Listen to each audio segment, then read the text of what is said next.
Descobri que minha namorada estava me traindo com um amigo próximo, então prendi ele e ignorei ela. Minha esposa, Raquel, e eu crescemos em uma cidade relativamente grande, com cerca de 30 mil habitantes. Nos conhecemos desde muito cedo, por volta dos 6 ou 7 anos, não me lembro exatamente. Éramos praticamente inseparáveis. Aos 16 anos, começamos a namorar. Quando completamos 18 anos, nos mudamos para trabalhar em uma cidade a poucas horas de carro.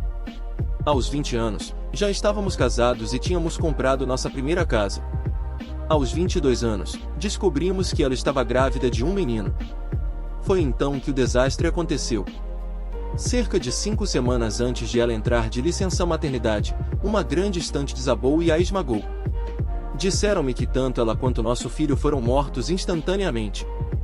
2 de seus colegas de trabalho também ficaram feridos no acidente, um ficou paralisado, o outro perdeu a perna depois de ser amputada. A empresa em que ela trabalhava, como medida de corte de custos, decidiu continuar usando antigas prateleiras que haviam sido consideradas inseguras em vez de substituí-las. Ainda não perdoei completamente os executivos e a equipe de gestão que tomou essa decisão, pois eles tiraram precocemente o amor da minha vida e mataram nosso filho ainda não nascido. Não demorou muito para que me dissessem que eu tinha uma escolha sobre como proceder com o que a empresa dela chamava de compensação, mas eu chamava de dinheiro do sangue.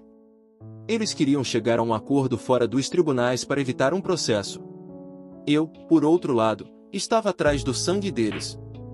Apenas para esclarecer aqui, isso ainda é história de fundo. Felizmente, devido à cobertura que isso teve e à participação de vários políticos, o caso foi resolvido rapidamente no tribunal, cerca de 3 anos, e o valor pago para todas as partes foi quase 10 vezes o valor que eles haviam oferecido inicialmente. Muitas multas foram aplicadas a eles por violações das normas de trabalho, saúde e segurança, executivos foram demitidos, outros foram presos, etc. Uma história para outra hora, talvez, quando me sentir confortável para compartilhar. Nesse meio tempo, eu ainda estava trabalhando no setor de telecomunicações. Minha mãe, que Deus a abençoe, mudou-se para minha casa enquanto tudo isso estava acontecendo para me ajudar. Acho que teria desmoronado se ela não tivesse se envolvido tanto. Foi por volta desse período que me ofereceram uma promoção, mas envolvia muitas viagens pelo estado. Fiz um pedido para ter um escritório na filial da minha cidade natal, pois eu queria cuidar dos negócios no estado e também na minha cidade natal, já que não havia um representante de negócios localizado lá, o que eles concordaram. Após alguns meses, estabelecemos uma rotina de 1 a 2 semanas no escritório da cidade, 1 semana em minha cidade natal e 1 a 2 semanas visitando o resto do estado. Após 1 ano, decidi comprar uma casa em minha cidade natal, para que eu não precisasse ficar na casa dos meus pais toda semana ou assim que eu estivesse em casa, e pudesse ir e vir como quisesse. Isso é importante para mais adiante na história. Cerca de 4 anos depois, nossa história começa.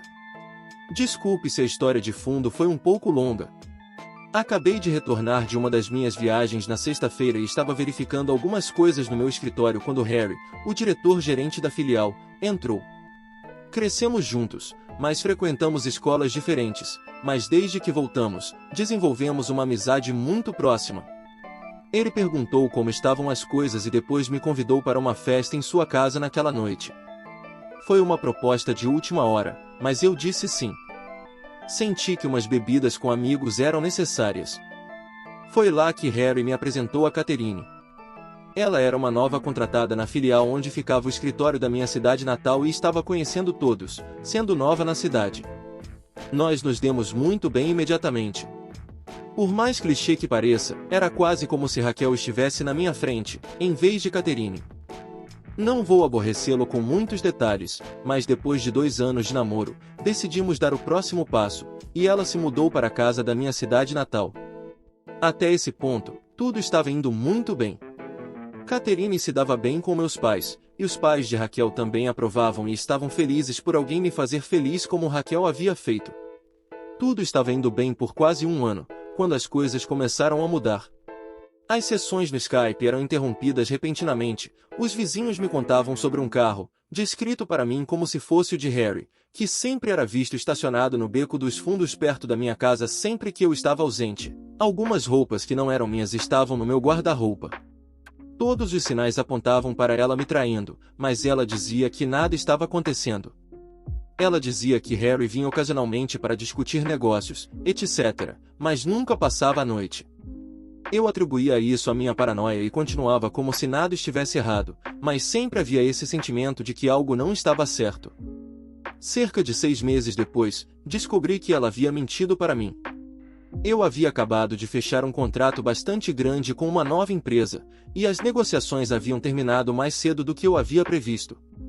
Em vez de ficar por mais alguns dias, decidi pagar por um voo antecipado para casa e surpreender a todos. Avance algumas horas e dirijo até minha cidade natal e desço pelo beco atrás da minha casa para que eu pudesse entrar na casa sem ser visto e surpreender Catherine. Uma parte de mim estava curiosa, no entanto, sobre se esse carro misterioso estava lá. Com certeza, havia um carro bloqueando o portão de entrada dos fundos. Fiquei confuso por um momento, pensando se era apenas um vizinho negligente estacionando, até perceber que era mesmo o carro de Harry. Se não fosse a alta cerca de privacidade que eu havia colocado alguns anos atrás, eu poderia muito bem ter passado pela minha própria casa. Parando atrás do carro dele, saí e achei estranho que ele estivesse ali tão tarde, já que ela afirmava que ele sempre saía até esse horário. Conforme me aproximava dos fundos da casa, vi algo que fez meu estômago revirar. Na minha cozinha, Catherine e Harry estavam em pleno ato. Fiquei paralisado. O tempo parou. Lá estava meu amigo próximo, fazendo sexo em minha bancada da cozinha com minha namorada. Eu não sabia o que fazer. Tantas perguntas passaram pela minha cabeça. Isso era real ou eu estava sonhando? Por que eles estavam fazendo sexo na minha casa? Sentindo-me derrotado, virei as costas e saí sem que eles me vissem. Sentei no meu carro por uma eternidade. Eu estava chorando. Muito. Mas a tristeza rapidamente se transformou em raiva.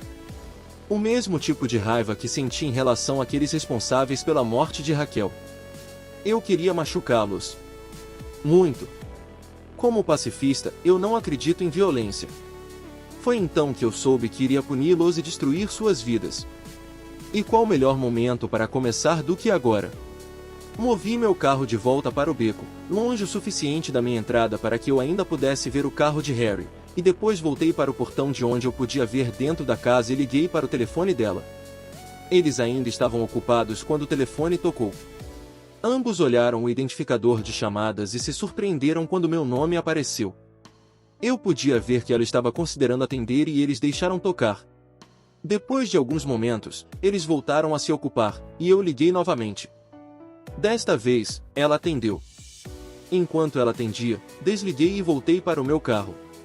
Assim que o fiz, ela me ligou de volta. Ela perguntou por que eu estava ligando tão tarde, e eu disse a ela que estava a cerca de 10 minutos de casa e não queria assustá-la ao chegar. Ela, obviamente, ficou chocada e agiu feliz que eu estava voltando, e a ligação terminou muito rapidamente depois que ela disse que ia se levantar e trocar de roupa. Eu disse adeus e desliguei. Alguns momentos depois, Harry entrou correndo pelo portão e, ainda pela metade, pulou em seu carro e saiu como um raio. Sorri um pouco, sabendo o medo que ambos estariam sentindo por terem estado tão perto de serem pegos. Esperei alguns momentos antes de virar meu carro exatamente para o mesmo local onde Harry estava momentos antes. A noite foi bastante tranquila depois disso, e só depois que ela estava dormindo, levantei e fui para meu escritório no corredor. Eu não conseguia dormir. Eu precisava planejar. E planejei. A vingança. Minha mãe sempre me ensinou a ser pacifista e a deixar o karma cósmico seguir seu curso. Mas, desta vez, decidi que o karma poderia usar uma ajudinha. Decidi puni-los separadamente, mas destruir ambos. Eu sabia que Harry tinha um hábito de drogas. Nada sério, mas ele mantinha isso muito em sigilo. Eu só soube disso por acaso depois de ver cocaína e maconha deixadas em seu lugar, mas fingi não ter visto quando ele tentou esconder. Comecei a ligar para alguns de meus clientes mais questionáveis e fiz algumas discretas investigações para obter algumas amostras que estavam dispostas a compartilhar. Alguns dias depois, eu tinha um estoque suficientemente grande para que meu plano funcionasse. Cerca de um mês depois, convidei amigos, incluindo o Harry, para um churrasco à noite. Depois de garantir que eu tinha deixado Harry suficientemente bêbado, pedi a ele que passasse a noite e dormisse. Nas primeiras horas da manhã, peguei as drogas e uma variedade de pertences pessoais e os coloquei em vários lugares ao redor de seu carro, com o maior estoque no poço do pneu, confiante de que ele não as encontraria ao longo dos próximos meses. Enquanto o resto do meu plano se desenrolava, tranquei o carro e fui dormir. Também coloquei mais drogas e itens pessoais em sua casa depois de levá-lo para casa, pois ele ainda estava muito bêbado para dirigir. Alguns dias depois, simulei um arrombamento, quebrando o vidro traseiro da minha porta dos fundos na cozinha e deixando-a aberta antes de voltar para a cidade para pegar um voo. Tive várias mensagens assim que pousei. Uma de minha mãe, claramente em pânico, que encontrou a porta dos fundos arrombada e chamou a polícia, outra de Catherine em lágrimas e outra da polícia local pedindo para eu ligar. Após retornar todas as chamadas, informei a polícia que estava fora trabalho e que voltaria na semana seguinte para conversar com eles. Enquanto estava fora, pedi a Catherine para ficar com meus pais até depois que eu voltasse, e pedi ao meu pai que organizasse uma das empresas de segurança locais para instalar câmeras e um sistema de alarme depois de obter a aprovação da polícia para não estragar a cena do crime. Após retornar, fiz o habitual: meu Deus, não posso acreditar que isso aconteceu, e por que alguém faria isso? Após uma verificação minuciosa em todos os lugares, encontrando que os itens que eu havia pegado estavam desaparecidos e registrando uma queixa na polícia, tive o representante da empresa de segurança explicar para Catherine e eu como funcionavam as câmeras e o sistema de alarme. Em seguida, veio a pergunta que eu estava esperando. A pergunta sobre o que acontece se estivermos fazendo algo e não quisermos que seja gravado. Ela agiu um pouco tímida ao fazer essa pergunta, mas eu sabia exatamente o motivo. Ele nos assegurou que essa era uma pergunta que ele frequentemente recebia, e nos mostrou no computador doméstico como desligar a gravação de determinadas câmeras, para que pudéssemos proteger sua privacidade. Enquanto o acompanhava até a saída, perguntei se, quando as câmeras estivessem desligadas, poderia ser enviada uma notificação, como precaução de segurança. Ele voltou e me ajudou a configurar notificações por e-mail e saiu em seguida. Fantástico! Tudo o que eu tinha que fazer era esperar. Nesta fase, abordei o Reddit Legal Advice em busca de ajuda em relação às leis para casais no meu país. Eu precisava ter certeza de que meu plano iminente poderia ser legalmente realizado e que eu não seria forçado a pagar dinheiro ou patrimônio para Catherine, pois não sabia se éramos classificados como um casal de facto ou não.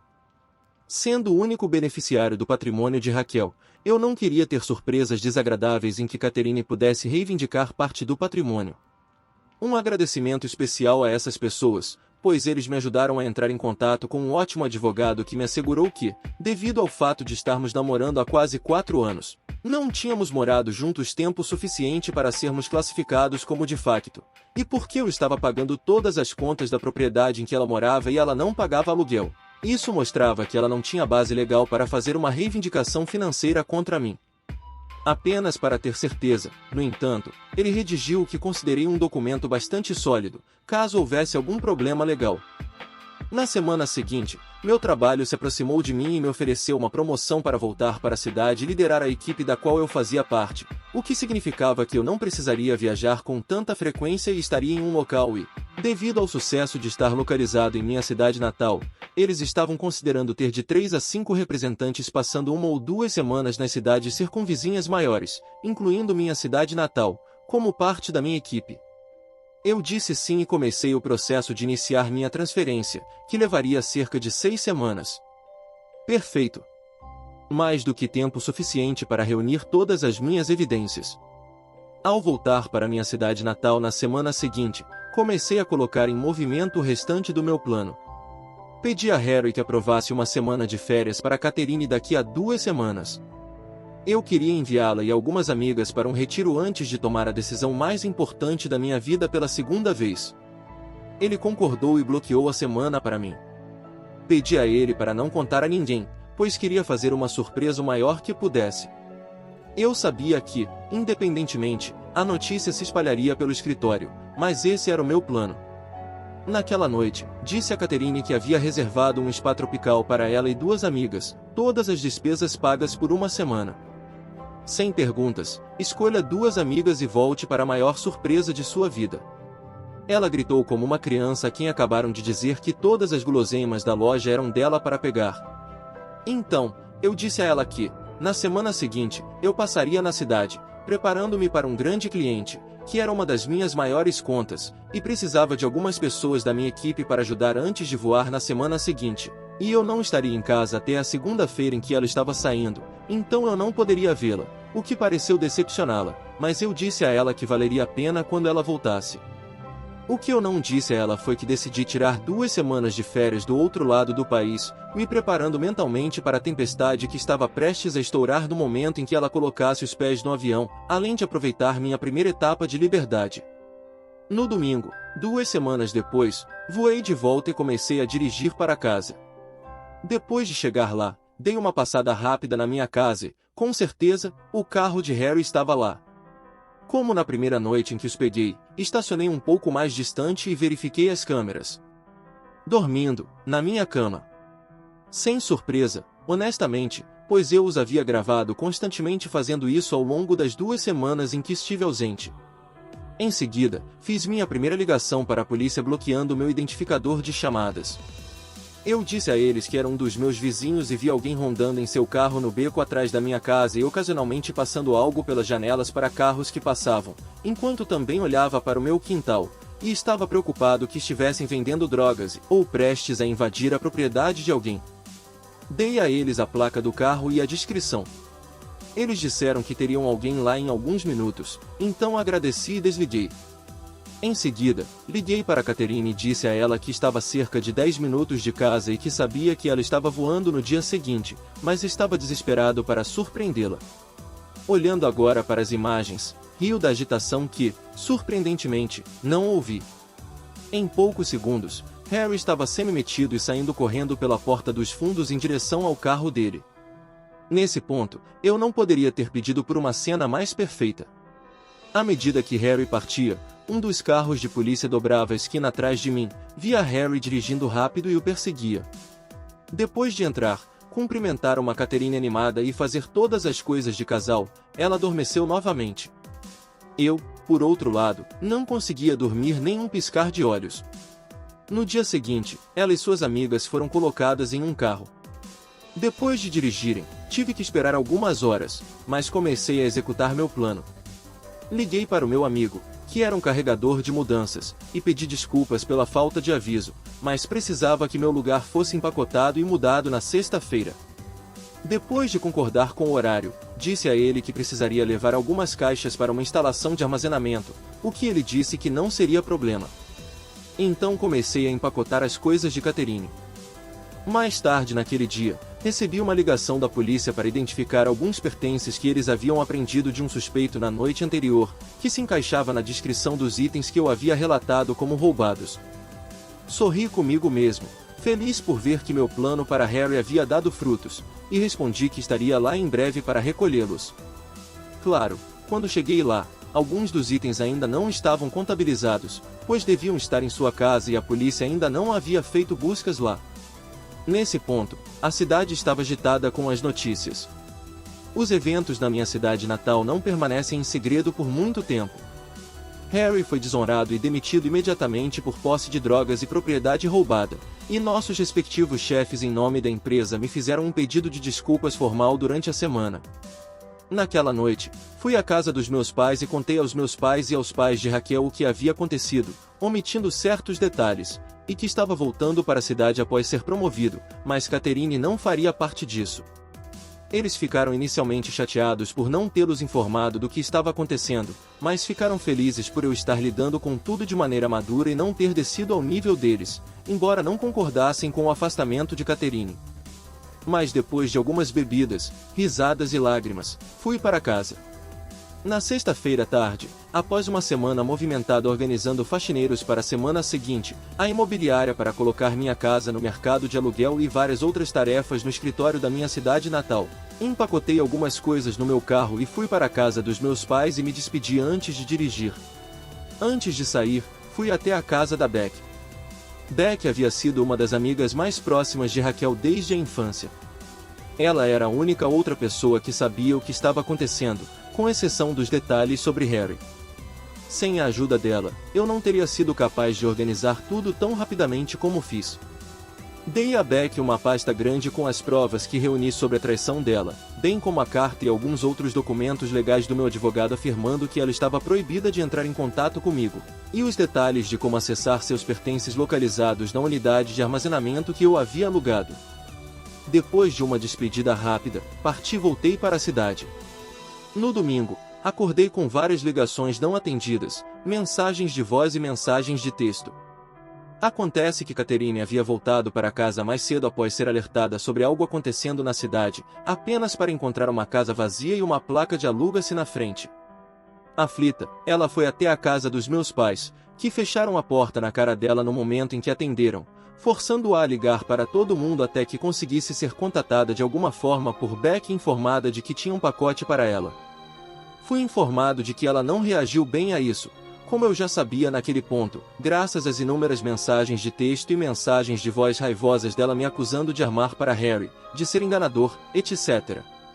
Eu estava preocupado que ela pudesse aparecer à minha porta, mas nada aconteceu.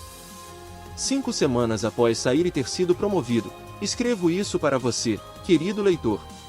Concedido, é longo, e levou algumas reescritas para encurtá-lo desde as minhas iniciais 14 páginas, o dobro do que esta história é agora, mas sinto que a maioria do que disse era importante o suficiente para a história.